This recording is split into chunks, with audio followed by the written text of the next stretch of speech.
Hello friends, இந்த வீடியோவில் இன்றைக்கி என்ன பார்க்க போகிறோம் அப்படின்னு பார்த்தீங்கன்னா, டிஎன் டெட் பேப்பர் 1 நியமன தேர்வுக்கான மேக்ஸ் கொஷின் தான் பார்க்க போகிறோம். இது வந்து previous year dead paper 1 question paper. இதன் ஃபஸ்ட்டு வீடியோ பாருங்கள், பார்ட் 1 வீடியோ பாருங்கள், ஓகேங்களா?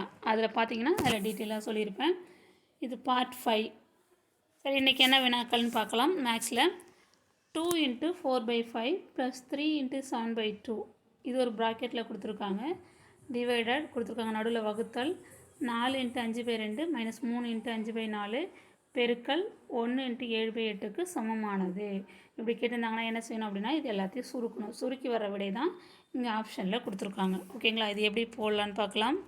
அந்த சம நீங்கள் அப்படியே எழுதிக்கோங்க. இது ஒவ்வொரு ஸ்டெப்பாக ஒவ்வொரு ப்ராக்கெட்டாக சுருக்கிட்டு வர போகிறோம். இது என்ன செய்யணும், இப்படி கொடுத்துருந்தாங்க அப்படின்னா கலப்பு பின்னத்தில் கொடுத்துருக்காங்க. ஒரு முழு எண்ணும் ஒரு தகு பின்னமும் கொடுத்துருக்காங்க. இது தகு பின்னம், இது தகா பின்னமாக இருக்குது. ஏன்னா 4/5 இது 7/2, ஓகேங்களா? இப்படி கலப்பு பின்னத்தில் கொடுத்துருந்தாங்கன்னா என்ன செய்யணும் அப்படின்னா, இது கிராஸ் மல்டிப்ளை பண்ணணும். 5 இந்த 2ஆல் பெருக்கிட்டு மேலே இந்த 4 கூட கூட்டிக்கணும். 2 10, 10 4 14, 14 கீழே டிவைடில் என்ன இருக்கோ அதை அப்படியே போட்டுக்கணும். 14/5. திருப்பி இதை கிராஸ் மல்டிப்ளை பண்ணுங்கள். 2 3 6, 6 7 13, 13/2. இது ஒரு ப்ராக்கெட், ஓகேங்களா? அடுத்தது டிவைடு அப்படியே போட்டுக்கோங்க. அடுத்த ப்ராக்கெட் பார்க்கலாம். இதுவும் அதே மாதிரி தான் கிராஸ் மல்டிப்ளை பண்ணணும். 2 4 பெருக்கணும், 2 4 8, 8 5 13, 13/2 மைனஸ் 3 4 3 12, 12 கூட 5 கூட்டினீங்க அப்படின்னா 12 5 17. இந்த மைனஸை நீங்கள் பார்க்காதீங்க, இந்த மைனஸ் அப்படியே போட்டுக்கோங்க, ஓகேங்களா? இது நீங்கள் ப்ளஸ் பண்ணியே போடலாம். 4 3 12, 12 5 17, 17/4. இதையும் அப்படியே கிராஸ் மல்டிப்ளை பண்ணிக்கோங்க. 1 × 7/8ன்னு இருக்குது. 8 1ஆல் பெருக்கணும் 8, 8 7 15, 15/8, ஓகேங்களா? இப்போ இது ரெண்டும் வந்து டிவைடில் பாருங்கள் சேமாக இல்லை. சேமாக இருந்தால் தான் கூட்ட முடியும். அதுக்கு எல்சிஎம் எடுத்துக்கலாம், ஓகேங்களா? இல்லைன்னா நீங்கள் அப்படியே கிராஸ் மல்டிப்ளை பண்ணிக்கோங்க.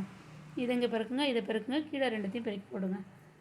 2 14 28, 5 13 65, நடுவில் ப்ளஸ்ஸு, கீழே 5 2 பெருக்கணும் அப்படின்னா 2 10. அதே மாதிரி தான் இங்கேயும் இப்படி பெருக்குங்க, பெருக்கலாம். இல்லைனா இந்த 2 4க்கும் நான் எல்சிஎம் எடுத்து போட்டிருக்கேன், 2வது, ஓகேங்களா? இந்த 4 அப்படியே வச்சுக்கிட்டேன். இந்த 2 4 நான் என்ன செய்யணும், 2ஆல் பெருக்கணும். அப்போ மேலும் கீழே 2ஆல் பெருக்குங்க. 13 2ஆல் பெருக்குனா 26. இந்த 17 அப்படியே தான் வரும், ஏன்னா கீழே 4 இருக்குது, ஓகேங்களா? அப்போ கீழே 4 வந்துடும், சேமாக வந்துடும். 26 - 17/4 பெருக்கல் 15/8. இப்போ இது 2 கூட்டுங்க. 28 65 கூட்டினா இது 93 / 10 வகுத்தல் 26லேருந்து 17 மைனஸ் பண்ணோன்னா 9, 9/4 பெருக்கல் 15/8. இப்போ இதெல்லாம் கேன்சல் பண்ணணும், கேன்சல் பண்ணலாம், ஓகேங்களா? இதை இப்போது அடிக்குங்க, மேலேயும் கீழே.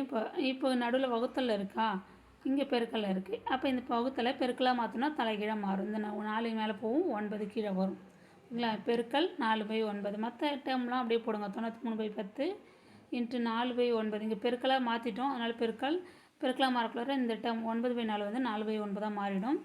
இது 15/8 அப்படியே தான் இருக்கும், ஓகேங்களா? இப்போ எதாவது கேன்சல் பண்ணுமோ கேன்சல் பண்ணலாம். இங்கே கேன்சல் பண்ணுங்கள். இதையும் அடிச்சிருக்கேன். 3 3 9. இதை அடித்தோன்னா 3 3 9, 1 3 3, ஓகேங்களா? திருப்பி இதை அடிங்க. இங்கே ஏதோ இருக்கு பாருங்கள். இந்த 10யும் இந்த 15 அடிச்சிருக்கேன். 3 5 15, 2 5 10, ஓகேங்களா? அடுத்து என்ன செய்யலாம் அப்படின்னா, இந்த 3 கேன்சல் ஆகிடும். திருப்பி இந்த 4 இருக்குது, இந்த 4 2ஆல் அடிக்கலாம். 2 2 4.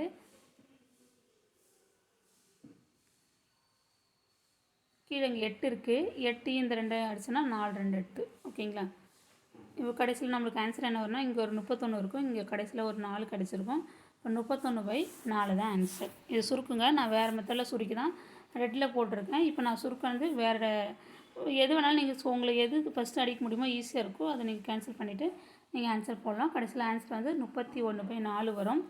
ஆனால் நம்மளுக்கு ஆப்ஷனில் பாருங்களேன், எல்லாமே கலப்பு பின்னத்தில் கொடுத்துருக்காங்க. அப்போ இப்போ நம்மளுக்கு கிடைச்சது 31/4. இப்போ 31 4ஆல் வகுத்து பாருங்கள், உங்களுக்கு அந்த கலப்பு பின்னம் வந்துடும். 7 4 28.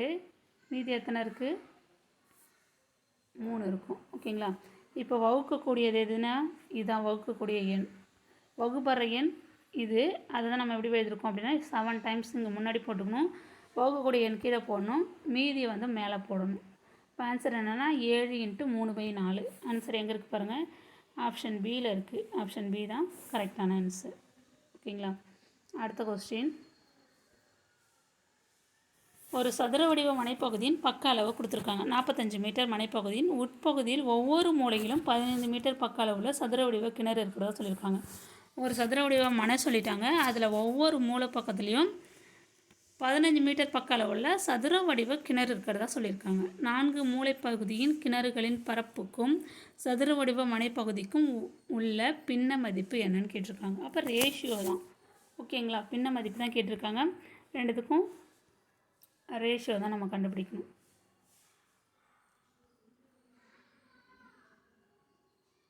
பின்ன மதிப்பு கொடுத்துருக்காங்கன்னா அதை மேலே போட்டு இது கீழே போட்டு நம்ம ரேஷியோ கண்டுபிடிக்கிறது தான் இது.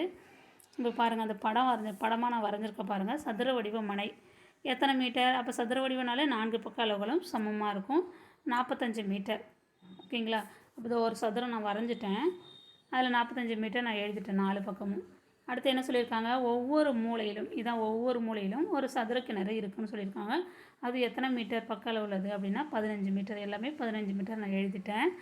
இப்போ இந்த 4 கிணறுகள் இருக்கு இல்லையா, இந்த கிணறுகளின் பரப்பும் சதுர வடிவ மனைப்பகுதிக்கு உள்ள இதனுடைய பரப்பும், இந்த சதுர வடிவ மனை இருக்கு இல்லையா, இதனுடைய பரப்புக்கும் உள்ள பின்ன மதிப்பு தான் அவங்க கேட்டிருக்காங்க. ஓகேங்களா, அப்போ ரெண்டுத்துக்கும் உள்ள பரப்பளவு கண்டுபிடிச்சிட்டு அது 1 by 1 நம்ம எழுதிக்கணும். ஃபஸ்ட்டு எது கேட்டிருக்காங்கன்னா கிணறுகள் கொடுத்துருக்காங்க, அதை மேலே போட்டுட்டு சதுர வடிவ மனைப்பகுதியை கீழே போட்டு டிவைடில் கொண்டு வந்தால் நம்மளுக்கு பின்ன மதிப்பு கிடச்சிடும். இப்போ சதுர வடிவ மனைப்பகுதியின் பரப்பளவு ஃபார்முலா என்னென்னா சதுரத்தின் பரப்பளவு A², பக்கம் இன்ட்டு பக்கம். இப்போ எவ்வளோ பக்க அளவு 45 ஸ்கொயர் பண்ணோம் அப்படின்னா 2025 மீட்டர் ஸ்கொயர் இதுதான் கிடைக்கும். ஓகேங்களா, அது பெருக்கி பாருங்கள். அடுத்து 4 மூலைகளில் உள்ள சதுர வடிவ கிணறுகளின் பரப்பளவு. அப்போ 4 மொத்தம் எத்தனை இருக்குது? 4 இருக்குது இல்லையா. அப்போ சதுரத்தின் பரப்பளவு A². அங்கே ஏயோட அளவு 15 கொடுத்துருக்காங்க. கிணறுகளின் பக்க அளவு 15. இப்போ 15 ஸ்கொயர் பண்ணுறோம். ஸ்கொயர் பண்ணி அதை 4ஆல் பெருக்கணும். ஏன்னா 4 சதுர வடிவ கிணறு இருக்குது, அதனால் அந்த 4 போட்டிருக்கேன். இப்போ 5 15 225.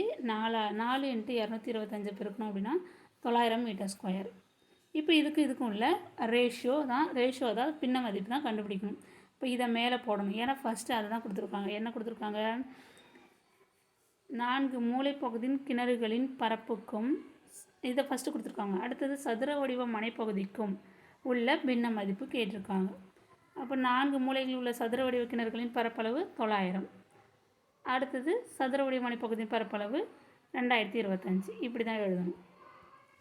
4 கிணறுகளின் பரப்பு டிவைடட் பை சதுர வடிவ மனைப்பகுதியின் பரப்பு. இப்போ 900 by 2025. இதை நீங்கள் 5ஆல் அடிச்சிருக்கேன். 5ஆல் அடித்தோம் அப்படின்னா 180. இது 5ஆல் அடித்தோம் அப்படின்னா 405. கொஞ்சம் கொஞ்சமாக சுருக்கிருக்கேன். ஃபஸ்ட்டு 5ஆல் வகுத்துருக்கேன். அடுத்து பாருங்கள்,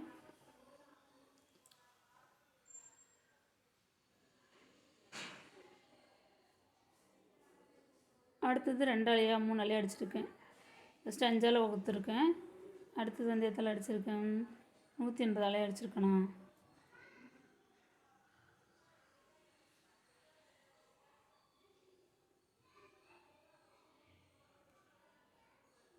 திருப்பி 5ஆல் தான் அடிச்சிருக்கேன். 5ஆல் தான் அடிச்சிருக்கேன். 3 5 15. திருப்பி 3 இருக்குமா, திருப்பி இது 5ஆல் தான் வகுத்துருக்கேன். ஓகேங்களா, அதை நான் ஃபஸ்ட்டு பார்த்துக்கிட்டேன்.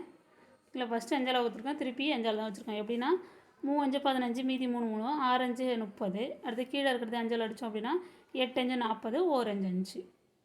திருப்பி இதில் எதால் அடிக்கலாம்? 9ஆல் அடிக்கலாம். 4 9 36, 9 9 81. ஓகேங்களா, 4 by 9 தான் ஆன்சர். நான் கொஞ்சம் கொஞ்சமாக தான் சுருக்கியிருக்கேன். ஃபஸ்ட்டு 5ஆல் வகுத்துருக்கேன், அப்புறம் 5ஆல் வகுத்துருக்கேன், அடுத்து 9ஆல் வகுத்துருக்கேன். ஆன்சர் என்ன வந்திருக்கு? 4 by 9 வந்திருக்கு பின்ன மதிப்பு. அப்போ ஆன்சர் என்ன அப்படின்னா 4 by 9. ஆப்ஷனில் எங்கே இருக்குதுன்னு பார்க்கலாம். ஆப்ஷன் டியில் இருக்குது. ஆப்ஷன் டி தான் கரெக்டான ஆன்சர். அடுத்த கொஸ்டின் பார்க்கலாம். இது வெரி ஈஸியான சம். ஏயோட வேல்யூ 221 by 144 மற்றும் பியோட வேல்யூ 68 by 144 எனில் a + b by a - b the whole power 0. அதுக்கு மேலே ஹோல் பவர் 25 கொடுத்துருக்காங்க. அதுக்கு மேலே ஒரு அடுக்கு இன்னும் மதிப்பு கேட்டிருக்காங்க. பாருங்கள், ஏ பியோட வேல்யூ கொடுத்துட்டாங்க. நீங்கள் அது போட்டாலும் போடலனாலும் ஆன்சர் என்ன ஸ்ட்ரெயிட்டாகவே நான் சொல்லிடுறேன். என்ன அப்படின்னா, இப்படி ஏதோ ஒரு மதிப்பு கொடுத்து அது பின்னத்தில் கொடுத்தாலும் சரி, முழு எண்ணா கொடுத்தாலும் சரி, 0ன்னு கொடுத்தாலும் அதுக்கு பவர் 0 இப்படி கொடுத்தாலும் அதுக்கு வேல்யூ என்ன அப்படின்னா 1. எந்த மதிப்புக்கு மேலே பவர் வந்து 0 கொடுத்தாலும் அதுக்கு வேல்யூ வந்து 1.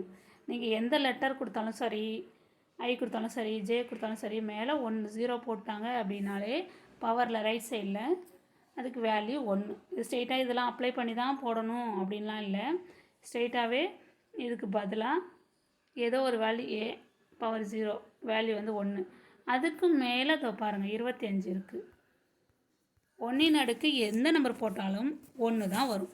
1 அடுக்கு நீங்கள் 1000மே போட்டாலும் அடுக்கில் 25 போட்டாலும் 30 40 50 60 1000 போட்டாலும் அதுக்கு வேல்யூ 1. 1 பவரில் எது போட்டாலும் இங்கே வேறு நம்பர் மாறுச்சுன்னா தான் 1 தவிர 2 3 4 வந்தால் தான் நீங்கள் அதனுடைய பவரை போட்டு ஆன்சர் போட மாதிரி இருக்கும். அப்போ இந்த கொஸ்டினுக்கு ஆன்சர் என்ன வரும் அப்படின்னா ஆன்சர் பி தான் கரெக்டான ஆன்சர் வரும். ஓகேங்களா? 1 தான் ஆன்சர் இந்த கொஸ்டினுக்கு. இப்போ நான் கீழே போட்டிருக்கேன் பாருங்கள். ஏபியோட வேல்யூ அதில் சப்ஸ்டியூட் பண்ணி போட்டிருக்கேன். நீங்கள் ஸ்ட்ரெயிட்டாக அப்படி போட தேவையில்லை. பாருங்கள் a + b / a - b. ஏயோட value இங்கே அப்ளை பண்ணியாச்சு, பியோட வேல்யூ அப்ளை பண்ணியாச்சு, நடுவில் ப்ளஸ். அதே மாதிரி கீழே ஏயோட வேல்யூ இந்த ஸ்டெப்பு எடுத்து போட்டிருக்கேன். பியோட வேல்யூ போட்டுட்டு நடுவில் மைனஸ் போட்டிருக்கேன். ஸ்ட்ரெயிட்டாக பவர் 0ன்னு போட்டாச்சு. நீங்கள் இந்த இதில் லெட்டர்ஸ் இதில் நம்பர் வந்து அதனுடைய மதிப்பு நீங்கள் அப்ளை பண்ணாலும் மேலே 0 போட்டாலே அதனுடைய வேல்யூ 1. இப்போ பவரில் 25 போட்டாங்கன்னா அதுக்கும் வேல்யூ 1 தான். 1க்கு மேலே எத்தனை பவர் 1000 10,000 20,000 லட்சம் எத்தனை போட்டாலும் அதுக்கு வேல்யூ 1 தான். ஓகேங்களா? 1 அத்தனை தடவை போட்டு நம்ம பெருக்கினாலும் அது வேல்யூ வந்து 1 தான் வரும். இப்போ ஆன்சர் வந்து 1 தான் கிடைக்கும். அப்போ ஆன்சர் என்னென்னா ஆப்ஷன் பி தான் இந்த கொஸ்டினுக்கு ஆன்சர். ஓகேங்களா? இந்த 3 சம்மில் ஏதாவது டவுட் இருந்ததுன்னா கமெண்ட்ஸில் தெரிவிங்க. இந்த வீடியோ உங்களுக்கு பயனுள்ளதாக இருக்கும்னு நம்புகிறேன். Thank you friends.